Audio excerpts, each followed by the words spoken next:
வணக்கம் மக்களே. நம்ம சேனலில் ஃபர்ஸ்ட் டைம் பார்க்குறவங்க மறக்காமல் சப்ஸ்கிரைப் பண்ணிக்கோங்க. இப்போ நம்ம பார்க்க போகிறது மகாநதி தான். வெண்ணிலா வந்து வீட்டை விட்டு அனுப்பக்கூடாது அப்படின்னு சொல்லிட்டு ராகினி வந்து இந்தமாரி அவங்க மாமாவை கூட்டிகிட்டு வராராம்ப்பா விஜய் வந்து அப்படின்னு சொல்லிட்டு பசுபதிகிட்ட சொல்லிடுறாங்க. பசுபதி வந்து பார்த்திங்கன்னா நான் பார்த்துக்கிறேன் அப்படின்னு சொல்லிடுறாரு.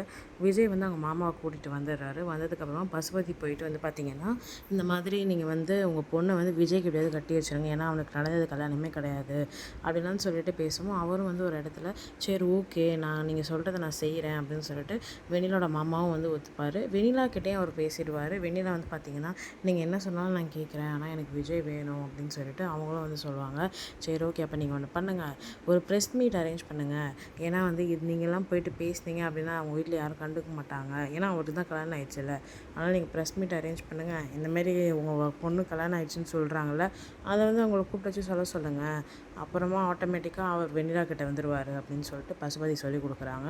அதே மாதிரி பார்த்திங்கன்னா வெண்ணிலாவோட மாமாவும் வெண்ணிலாவும் வந்து பார்த்திங்கன்னா ஒரு ப்ரெஸ் மீட் அரேஞ்ச் பண்ணி இந்த மாதிரி வந்து விஜய் தான் வந்து என்னோடய புருஷன், அவர் தான் எனக்கு கல்யாணம் பண்ணிக்கிறேன்னு சொல்லி ஏமாற்றிட்டாரு அப்படின்னு சொல்லிட்டு வெண்ணிலா வந்து சொல்லிடுறாங்க.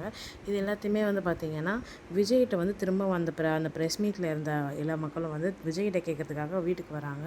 வீட்டுக்கு வந்து விஜய் செம்ம டென்ஷன் ஆகிடுறாரு. யாரை கேட்டு நீங்களாம் வீட்டுக்குள்ளே வந்தீங்க அப்படின்னு சொல்லிட்டு, சார் நீங்கள் வெண்ணிலாவை தான் கல்யாணம் பண்ணிக்கிறீங்களாமே, அப்படியா சார், வெண்ணிலா தான் அவங்க மனைவியா சார் அப்படிலாம் சொல்லிட்டு எல்லாரும் கேட்கவும் விஜய் ரொம்பவே டென்ஷன் ஆகிடுறாரு. இதெல்லாம் யார் உங்களுக்கு சொன்னால், உங்களுக்கு தெரியுமா, தேவையில்லாமலாம் பேசாதீங்க, முதல்ல என் வீட்டை விட்டு வெளில போங்க அப்படின்னு சொல்லிட்டு அவர் கத்த ஆரம்பிச்சிடுறாரு. உடனே வந்து இல்லை சார் வெண்ணிலா அவங்க மனைவின்னு தான் சொல்கிறாங்களே சார் அப்படின்னு. என் வெண்ணிலாவெல்லாம் இன்னும் என் மனைவி கிடையாது, எனக்கு ஒரே ஒரு தடவை தான் கல்யாணம் ஆச்சு, அவங்க பேர் காவேரி, அவள் தான் என் பொண்டாட்டி அப்படின்னு சொல்லிட்டு அவர் உறக்க சொல்லிடுறாரு எல்லாரும் முன்னாடியும் வந்து மைக்கில்.